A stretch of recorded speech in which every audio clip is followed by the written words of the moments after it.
As an avid dog owner, I used to struggle with my pup's constant shedding and shedding. Tip: olive oil rubdowns. Massage a small amount of olive oil onto your pet's coat, paying special attention to areas prone to shedding. Tip: brush, brush, brush.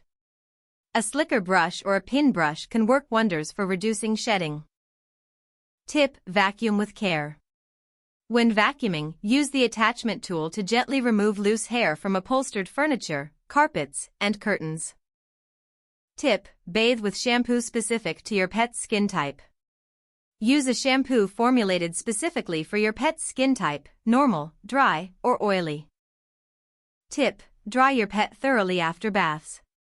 Pat dry your pet with a microfiber towel or an old t-shirt to prevent moisture from accumulating and causing shedding. By incorporating these 5 easy hacks into your daily routine, you'll be well on your way to a fur-free, mostly, life, and your pet will thank you for the extra attention and love.